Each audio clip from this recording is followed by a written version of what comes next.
I'm gonna take my boring kitchen wall here and I'm gonna add a tile, a backsplash using vinyl tiles. Let's dive into this project. These are waterproof vinyl tiles from a company called Palisade. They even have the look of grout lines in between each tile. This was my first time working with any type of vinyl tile product, and I was quite impressed. I'm going to drop the link to their website below in the description. Let's get into the installation. I am putting these on top of a wall that just has drywall on it. It has been painted. The only prep I'm doing is to remove all of the outlet covers. I've got a paper towel holder on the wall, and then I'm gonna make sure I get all of the screws and anchors out, and that's all I did. They do have several different sizes and colors and styles available. The color I chose is Wintry Mix, and I'm using the size 15-inch by 26-inch.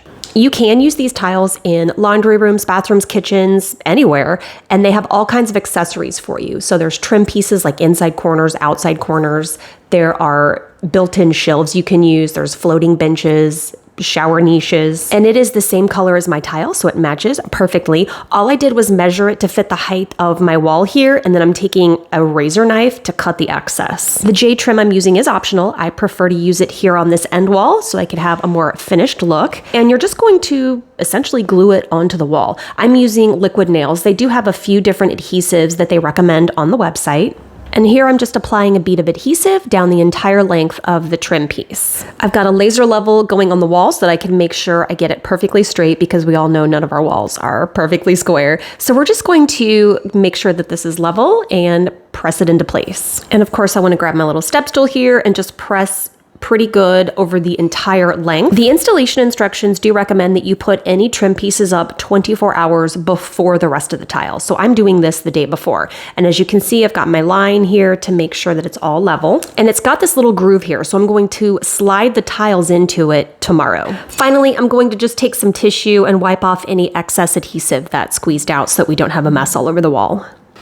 Here we are the next day. Time to install the vinyl tiles. For the first row of tiles that are going to sit flush against my countertop, some of them are going to sit flush against the floor behind the refrigerator, I have to cut this bottom piece off, and I'm just taking a razor knife, and it took me 3 times to score it before it finally came free. These tiles interlock with one another, so I'm just cutting the bottom interlocking part off so that it can sit flush against the countertop.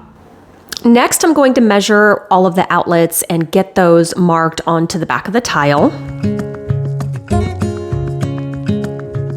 And then I'm taking a hole saw to get started and a jigsaw to cut out all of the holes for the outlets and the switches.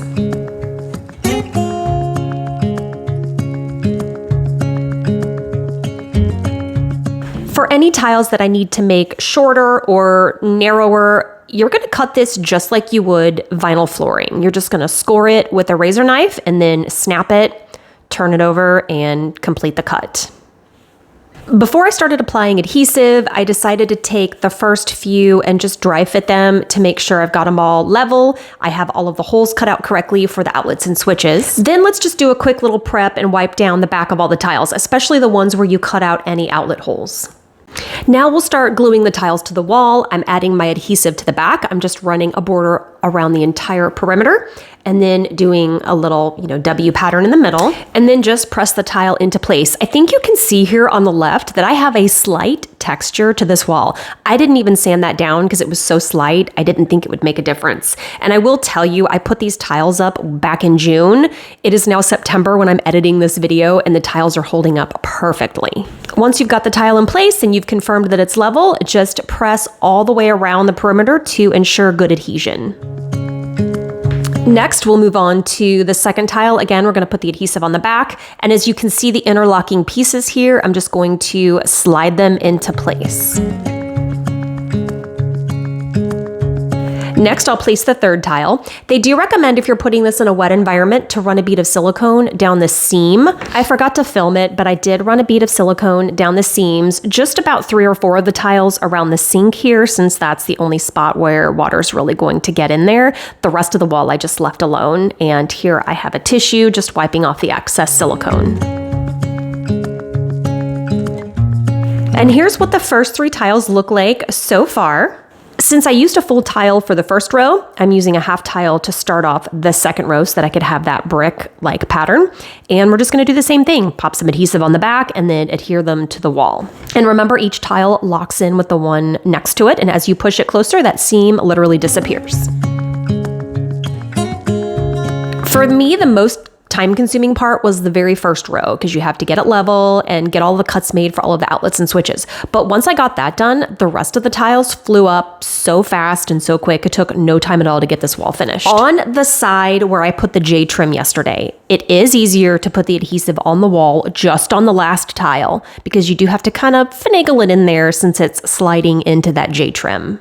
And as you can see here, it took me a few tries to kind of get that in. That's why it's so much easier to have the adhesive on the wall instead of on the tile and you're making a mess all over everything. For my particular project, I started at the countertop and worked my way up. And then when I got that finished, I went behind the fridge and worked my way down on that one section.